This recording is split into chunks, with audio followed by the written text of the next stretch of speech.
Hello everyone, good evening সবাইকে। তোমরা সবাই কেমন আছো কমেন্টে অবশ্যই জানাবে। আমিও তোমাদের দোয়ায় অনেক অনেক ভালো আছি। তো আজকে আমরা এক জায়গায় যাব। তো কেন রেডি হয়েছি, কোথায় যাচ্ছি, তো তোমরা ভিডিওটা অবশ্যই শেষ পর্যন্ত দেখো, অবশ্যই জানতে পারবে আমরা কোথায় যাচ্ছি। তো দুজনে আমরা রেডি হয়ে গেছি। তো রেডি হয়ে স্কুটি নিয়ে যাচ্ছি, আমরা ফাটাপুকুর থেকে ডিরেক্ট যাব আর কি।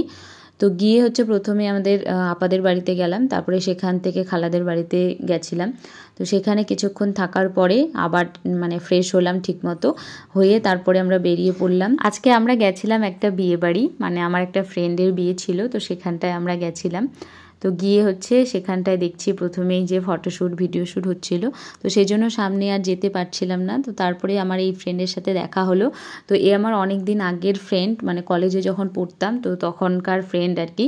তো সেই মতে নুজুমার সাথেও আর কি তার বন্ধুত্ব, ছোটোবেলার বন্ধুত্ব। তো সেখান থেকে আরও বেশি ডিপলি পরিচয় আর কি আমাদের দুজনের। তো তারপরে আমি গিফটটা দিয়ে দিলাম। তো চলো এবার নুজুর ফাইনাল লুকটা আমি তোমাদেরকে দেখাই। তো ও লেহেঙ্গা পরেছিল, তো এত সুন্দর লাগছে, দারুণ লাগছে আর কি, বলে বোঝানো যাবে না, এত সুন্দর লাগছে ওকে দেখতে, খুব মিষ্টি লাগছে দেখতে, এমনিও সুন্দর, তার উপর থেকে মেকআপটা ভালো হয়েছে আর কি, খুব সুন্দর লাগছিল। আমরা বিয়েবাড়িতে মোটামুটিভাবে ওই 7:30টার দিকে গেছিলাম। তো তখন আমাদের আমার ফ্রেন্ড আর কি সেরকম কেউ আসেনি, শুধু লাকির সাথেই দেখা হয়েছিল। তো তারপরে আর কেউ আসেনি তখনও আর কি। তো অনেক লেটে তারা এসেছিল। তো তারপরে নজুর সাথে আমার কিছু ভিডিও আর ফটো আমি তুলে নিলাম, তো সেগুলা স্মৃতি হয়ে থেকে যাবে। মোবাইলের গ্যালারিতে সবসময় সব কিছু রাখা সম্ভব হয় না, তো তাই আমি চেষ্টা করি যে সমস্ত কিছু আমার ফেসবুক আর ইউটিউবে পোস্ট করে রাখার, যাতে সমস্ত স্মৃতিগুলো আমি ধরে রাখতে পারি, পরবর্তীতে দেখলে খুব ভালো লাগবে। তো সেগুলো একটা স্মৃতি হয়ে থেকে যায়। তারপরে আমি, খালা আর আপা, আমার বর আর ভাগ্নি সবাই মিলে একটু সাইডে বসেছিলাম। তো এই ভাগ্নিটা নাকি আমার ভিডিও সবসময় দেখে, তো সবসময় খালি আমার দিকেই তাকায় থাকে, কথা বেশি বলে না, একটু লাজুক, লজ্জা পায়।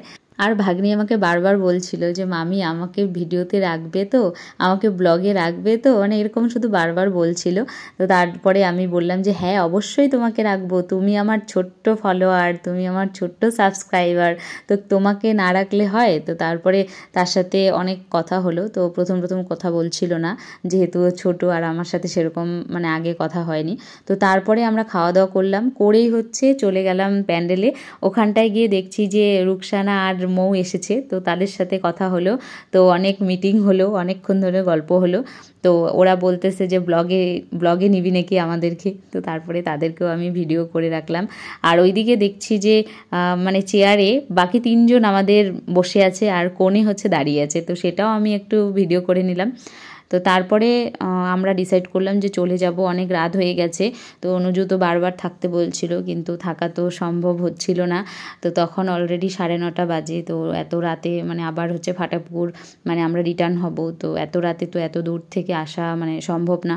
তো সেজন্যই তাড়াতাড়ি আর কি যাব, সেজন্য আমি একটু ওকে বলতে গেছিলাম। তো তারপরে এখানটায় আরও অনেকেই বসেছিল, দিদিরা আসছিল, তো ওদের সাথেও অনেক কথা হলো। কথা হয়ে তারপরে আমরা বেরিয়ে পড়েছি। তো ফাইনালি রুমে চলে আসলাম। তো আজকের জন্য ভিডিওটা আমি এখানেই শেষ করছি। তো দেখা হচ্ছে নেক্সট ব্লগে। আজকের জন্য টাটা।